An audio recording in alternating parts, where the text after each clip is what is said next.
O que é bexiga hiperativa e para que serve o Botox nessa doença? Eu sou Rani Ferreira, urologista, e hoje vamos falar um pouco mais sobre esse assunto.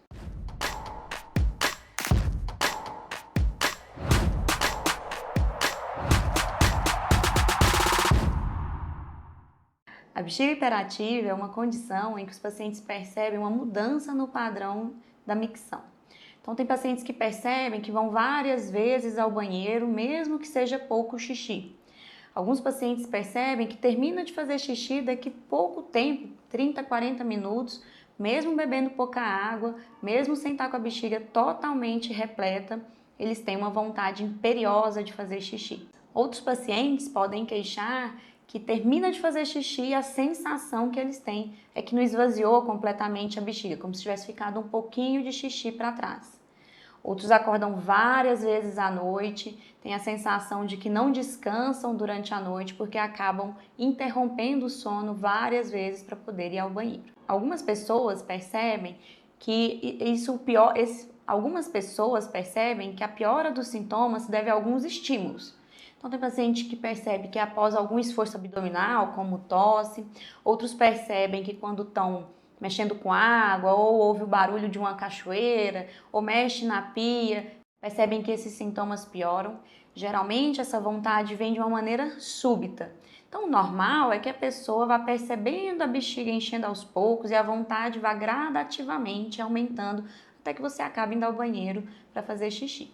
Na bexiga hiperativa, essa vontade ela é quase que súbita. Então, às vezes o paciente está trabalhando, está num evento de família e essa vontade vem de uma forma imperiosa, sem avisar, e o paciente tem que sair correndo para poder ir ao banheiro. Algumas pessoas não conseguem, não dá tempo de chegar até o banheiro, até o momento ideal de fazer xixi. Então, elas acabam perdendo urina, e isso é uma situação que gera constrangimento, que acaba fazendo com que essas pessoas evitem sair de casa, evitem ir a eventos. Então, tem uma questão social e de perda de qualidade de vida muito importante. Na investigação, existem algumas ferramentas que a gente pode usar para investigar.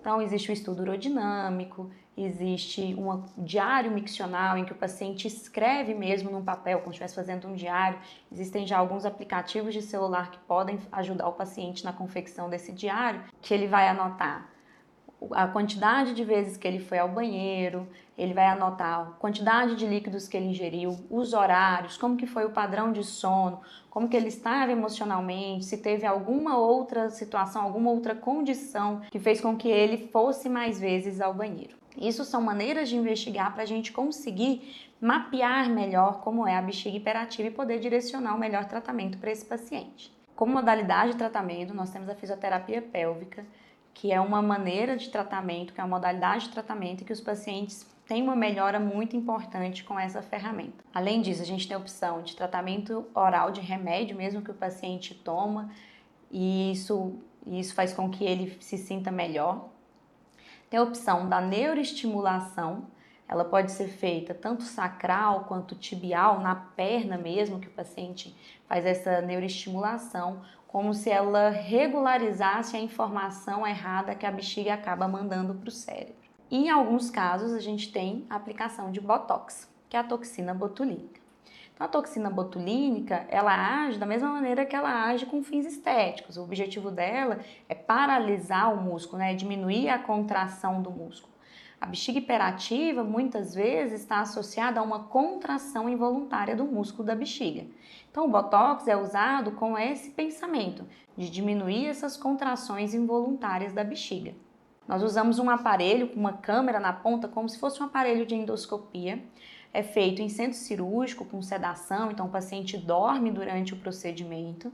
A gente passa esse aparelho e aplica diretamente no músculo da bexiga em diversos pontos, com o objetivo de diminuir essa contração involuntária do músculo.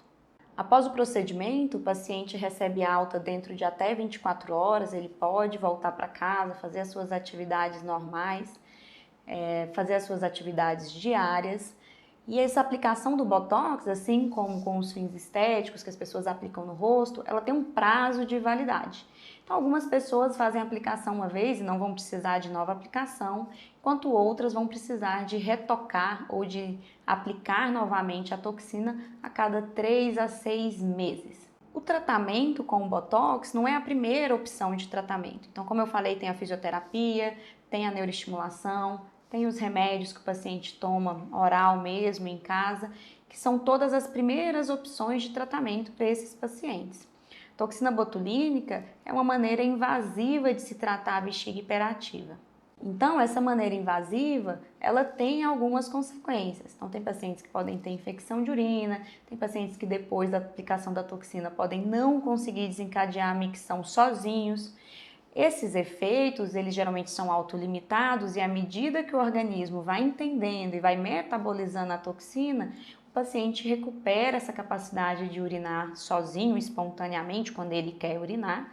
E as infecções geralmente estão associadas ao mau esvaziamento da bexiga, justamente porque o músculo não está contraindo da maneira que ele deveria. A decisão de tratamento é feita de forma individualizada, baseado nas situações dos pacientes e ao que ele está disposto a submeter para ter de volta a sua qualidade de vida, para que ele possa voltar aos seus convívios sociais que ele acaba abandonando devido à incontinência. Se você conhece alguém que tem essa condição, que você percebe que o comportamento de ir ao banheiro é um pouco diferente do habitual, envia para ela esse vídeo, compartilhe, curta e nos veremos nos próximos vídeos.